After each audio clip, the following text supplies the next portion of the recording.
What's up, you guys? Welcome back into iHeartRadio's official wrestling podcast, the Battleground Podcast. I got my co-host Eli with me, who's wearing his Bret the Hitman Hart shirt. Of course, he always has to wear a shirt to kind of somehow relate to our guest on the show. And today we have the iconic, the legendary Mr. Don Callis himself. Woo-hoo! Don, how are you, sir? Fantastic. Thanks for having me. Thanks for being on the show. So let's kind of just jump right into this. I mean, we're AEW is taking over Canada this week. And, you know, anytime that you're on TV, you appear to get nuclear heat. Anytime you're on TV. What does that say about the AEW audience's relationship to you and the Don Callis family that you get that sort of attention every time you're on TV? We get attention because the talent in the Don Callis family is second to none, whether you're talking about Will Ospreay, Kyle Fletcher, whether you're talking about Powerhouse Hobbs or the Alpha Konosuke Takeshita.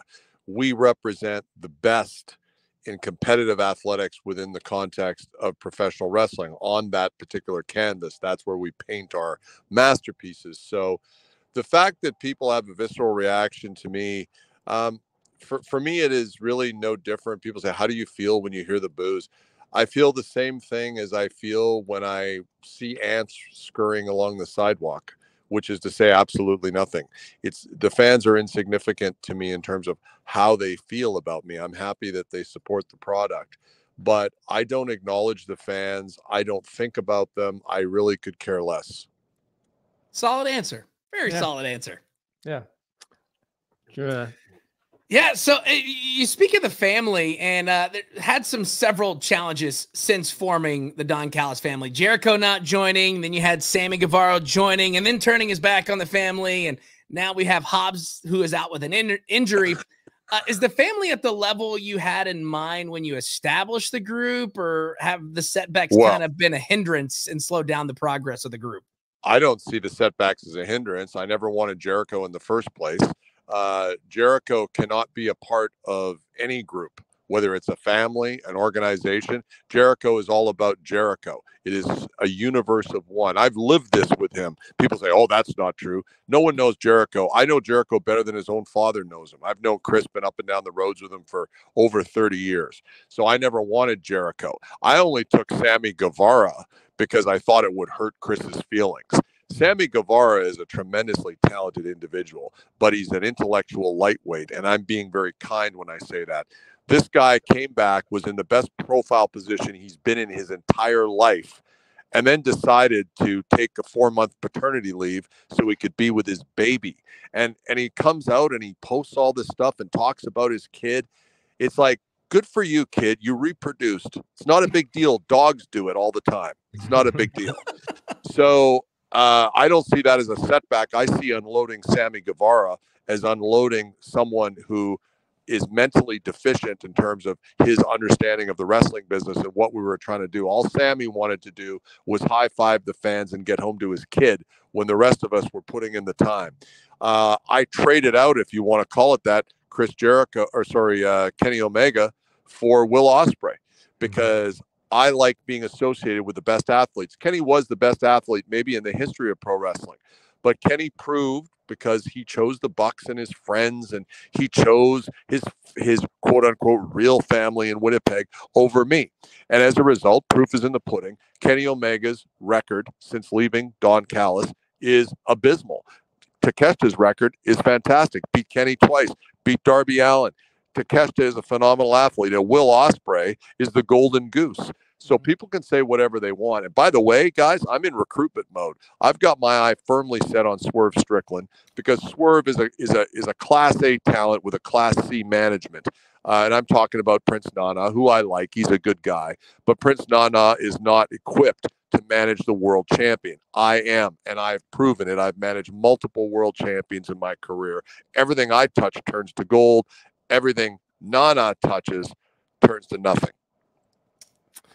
That's pretty thorough. Yeah, that's awesome. We were actually in Nashville when you presented Jericho with the masterpiece, and Will Ospreay debuted or showed up ahead of their Wembley match, so it was very interesting to see that firsthand. So as it stands, the I guess active members of the family would be Takeshita, Fletcher, and then Will Ospreay, obviously. That would be an absolutely unbelievable trios team. Any promotion anywhere on the planet. Have there been any talks of that trio maybe going after some trios gold, and then maybe having some of those trio dream matches that those three could produce? We've redefined the viewing experience of professional wrestling. The talk of the wrestling world was, why are the Don Callis family members wrestling each other? Iron sharpens iron, as they like to say. And I am all about advancing the Don Callis family. We are all about higher level consciousness, where if we wrestle each other, it's about making ourselves better. It's not about putting one guy down. So I think I'm very, very focused on that. I think, you look at Kyle Fletcher, 6'5", 240, kid's only 24 years old. As we used to say in the business, he's a puppy with big paws. So you can imagine what Kyle Fletcher is going to look like a year from now after listening to my tutelage. You can imagine what Powerhouse Hobbs is going to do when he comes back. Takeshita, who is probably the best pure athlete in all elite wrestling, former Olympic level decathlete. These are the types of athletes that I recruit. And now I'm looking at Swerve Strickland. I'm looking at Orange Cassidy, Claudio, and a kid named Zach Knight, who I think is an up-and-comer as well. Yeah, I mean, that's a solid list of names right there that you mentioned. I know as us wrestling fans, we get kind of excited when we see that Don Callis is going to be on commentary. And of course, your style is very distinctive and polarizing to some fans. How do you approach balancing storytelling and analysis during matches? And how has your commentary changed and progressed as you have become a veteran in the industry? The only person I ever emulated was the guy who I say is the greatest commentator in the history of pro wrestling, color commentators, Jesse Ventura. And I modeled a lot of my style after Jesse. The reality is, you say it's polarizing. Anyone who doesn't recognize that I'm the greatest color commentator of the last 30 years is a functional idiot. The reality is that you look at whether it's my work in New Japan or my work when I'm on commentary and I'm elevating Shivani and Taz and Excalibur, I can, and here's the thing, I'm the best to ever do it, and it's dead easy for me. I can go out there with no prep, and people go, oh my God, that commentary took that from a 5-star to a 6-star match. I've been doing it my whole career. It's dead easy. I just don't like talking about non-Don Callis family members ad nauseum.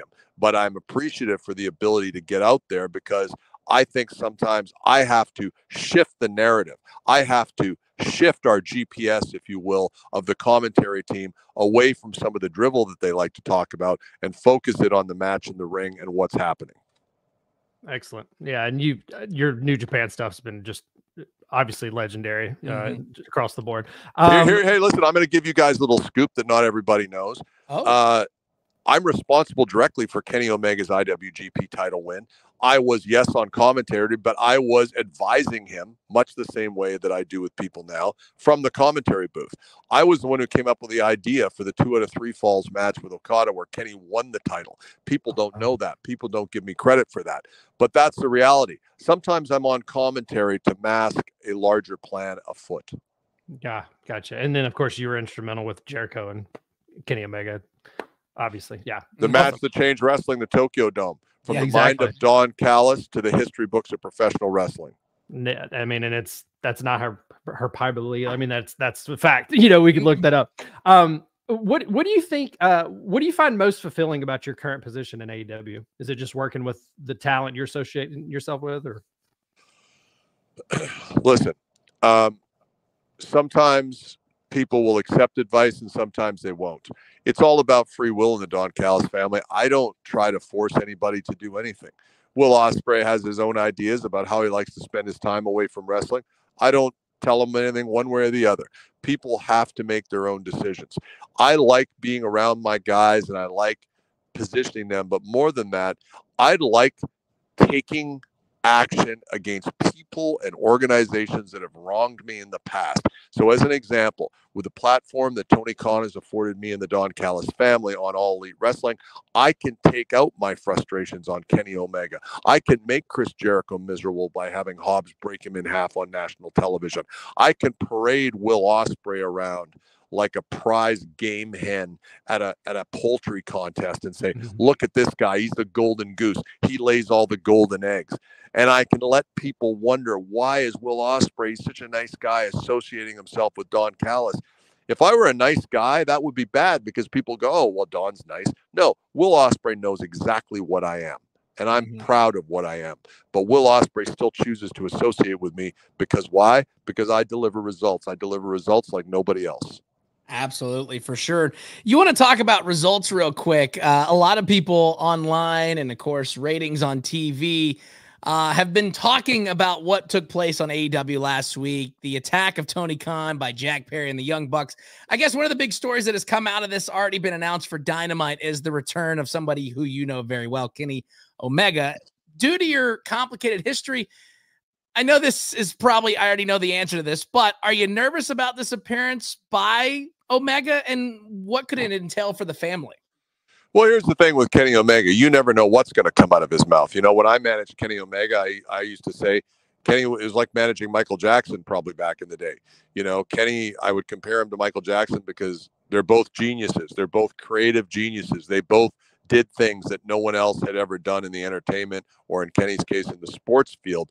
But like with Michael Jackson, some days he'd write Billie Jean, other days Bubbles the chimp crapped on the floor and someone had to clean it up. That was my life with Kenny Omega for a very long time. So I have no idea what he's going to say. I hope he's going to apologize publicly to me. I hope he's going to acknowledge that all of the success he had in the wrestling business is because of me. The nice thing is his parents get to attend the show. They've got a van for them. They're going to pick them up at the home and bring them down to the show. I think that's great. Nice. Well, we'll see what happens. You know, kind of in this age of social media, you know, so many big stories hit at the same time. It's almost kind of hard to keep track at times. You know, one big story that happened this spring that you might have rubbed elbows with, Scott D'Amore and TNA Wrestling parted ways. You know, would bringing someone in, a vet like that, obviously a fellow Canadian, you know, would that be something you see as strengthening AEW in some way, or, you know, what? Sorry, guys. We might have to edit this. What happened with Scott D'Amore? He's no longer with TNA. I say I didn't know that. I don't speak to Scott, so I have no clue what's gone on. If Scott's unemployed, don't feel bad for him. The guy's worth about $100 million. So I think Scott D'Amore will be just fine. But I had no idea. Maybe Mandy, you send a card in these situations? I'll send a condolence card to Scott if he's out of work. But you know, no red tag days for Scott D'Amore. He's worth a lot of money. Yeah. But I do want to comment on one thing. Yeah.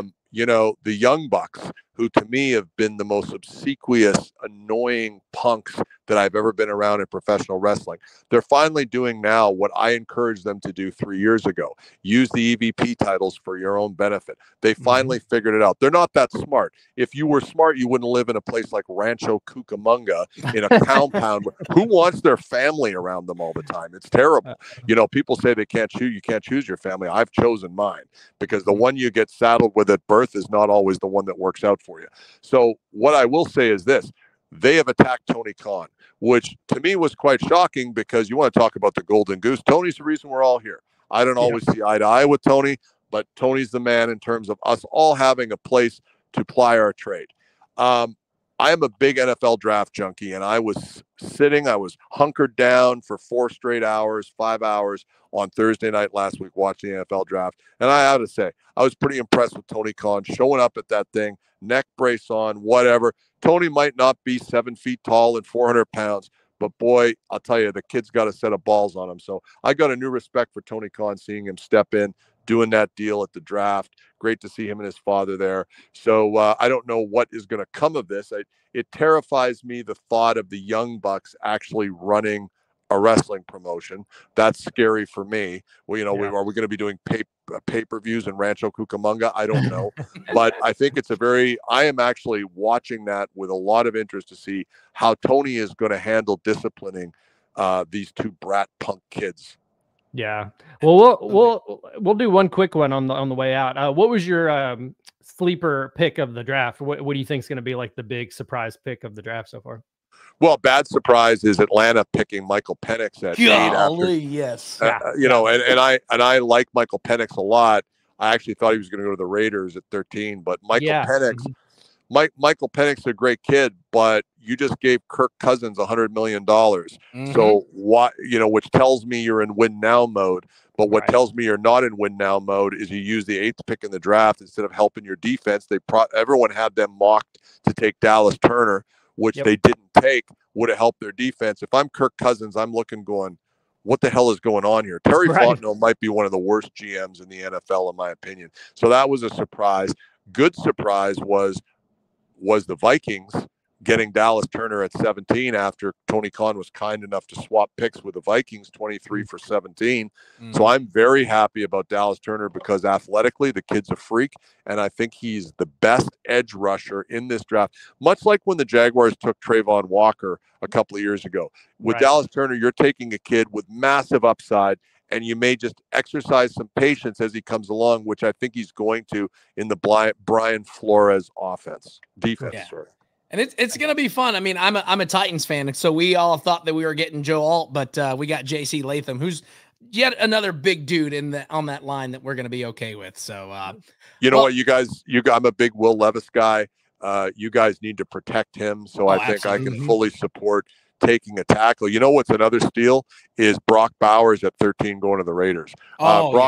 Brock Bowers is my favorite guy in this draft to watch play football because to me he runs angry like Adrian Peterson used to do. So I'm excited about that.